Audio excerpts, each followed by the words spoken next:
Les forces armées de la République démocratique du Congo engagent ces hélicoptères de combat pour repousser les terroristes du 23 RDF qui tentent de s'emparer de la cité stratégique de Saké à 27 km à l'ouest de la ville de Goma.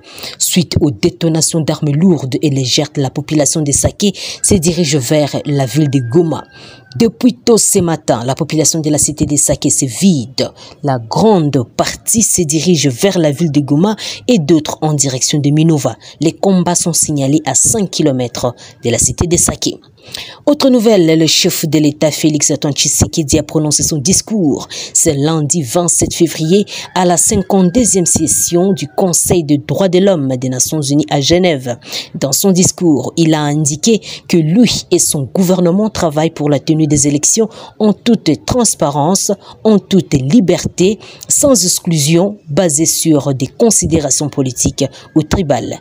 Quant aux élections générales prévues pour le 20 décembre prochain, une autre matière qui touche aux libertés fondamentales et aux droits fondamentaux des citoyens du gouvernement de la République démocratique du Congo et moi-même attachons le plus grand intérêt et portons une attention soutenue, a dit devant plusieurs personnalités dont le secrétaire général des Nations Unies. En République démocratique du Congo, souvent à l'approche des scrutins, les débats surgissent notamment sur la qualité de ceux qui doivent concourir aux élections. C'est notamment la question liée à la nationalité. Par ailleurs, Félix Antoine Tshisekedi a sollicité devant le Conseil des droits de l'homme l'implication de la communauté internationale pour mettre fin à l'insécurité grandissante dans sa partie est du pays qui risque d'hypothéquer la tenue de prochaines élections. Toutefois, la persistance de la guerre à l'est de notre pays risque d'hypothéquer le processus électoral dont les opérations d'enrôlement sont déjà en cours par suite des déplacements massifs de personnes des zones de combat, de l'insécurité et de l'inaccessibilité de ces zones. Il est donc absolument impérieux que la communauté internationale s'implique davantage activement aux côtés de la RDC pour la restauration de la paix et de l'autorité de l'État dans cette partie du territoire national, a-t-il lancé. Plus d'une fois, les autorités ont évoqué les violences dans l'Est comme facteur menaçant la tenue des élections.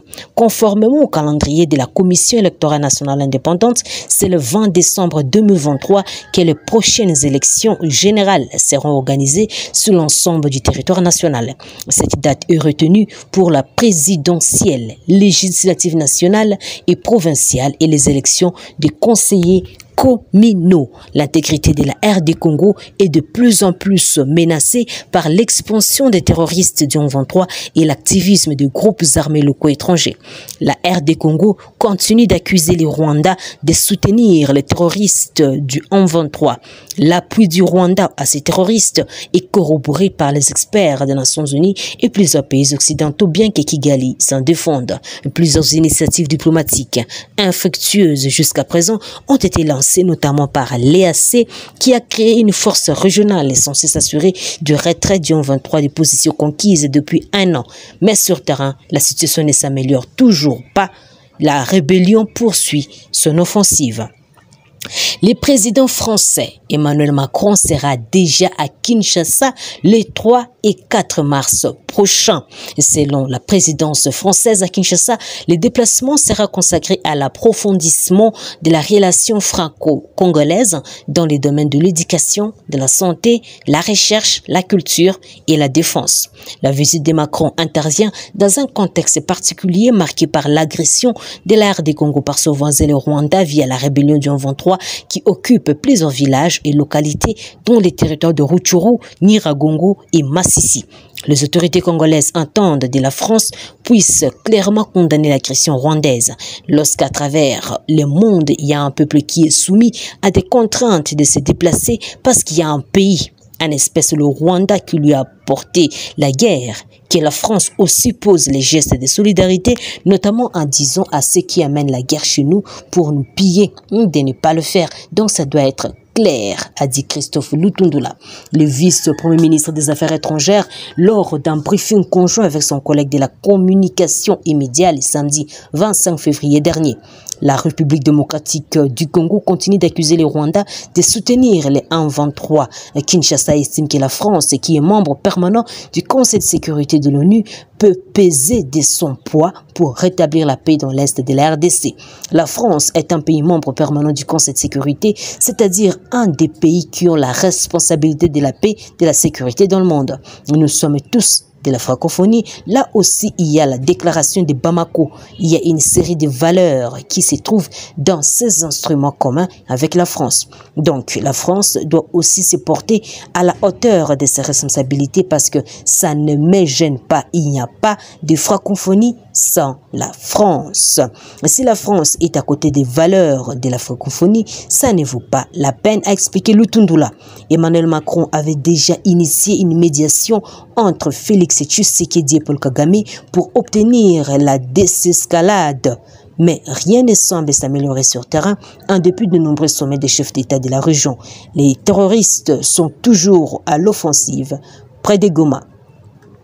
L'épineuse question liée aux réfugiés congolais et rwandais a été évoquée par Félix Antoine Tshisekedi ce lundi 27 février au Conseil des droits de l'homme des Nations Unies à Genève en Suisse. Le président congolais a affirmé avoir demandé la tenue d'une tripartite RDC, HCR, Rwanda, afin que les deux États puissent rapatrier leurs ressortissants respectifs.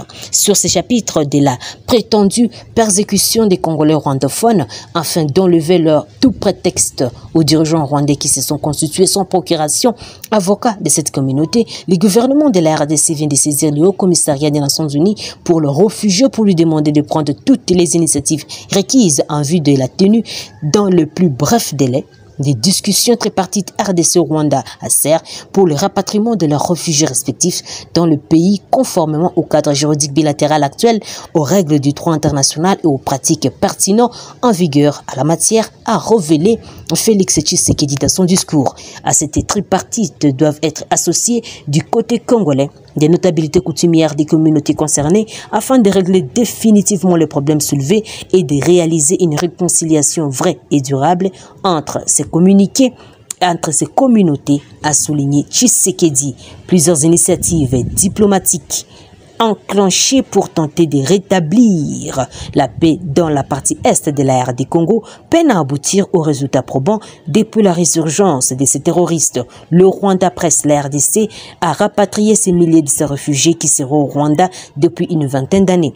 Plusieurs réfugiés rwandais, en majorité des membres des FDLR, vivent dans l'est du pays depuis 1994. Les autorités rwandaises accusent Kinshasa de collaborer avec des FDLR pour déstabiliser le pouvoir de Kigali. C'est d'ici les lieux, une fois de plus, de dissiper tout équivoque et de porter un démenti sanglant des allégations fallacieuses des dirigeants rwandais qui invoquent à qui le veulent les entendre, d'une part, la prétendue collaboration entre certains officiers de l'armée congolaise et les commandants de forces démocratiques pour la libération du Rwanda, FDLR, alors que j'ai changé le leadership de l'armée depuis plusieurs mois, et d'autre part, les discours de la haine tribale contre la population dite rwandophone qui serait persécutée ou pire encore, menacée de génocide en RD Congo pour justifier leurs crimes dans mon pays et obtenir la mansuétude de certains pays, a dénoncé le président de la RDC, Félix Antoine Tshisekedi.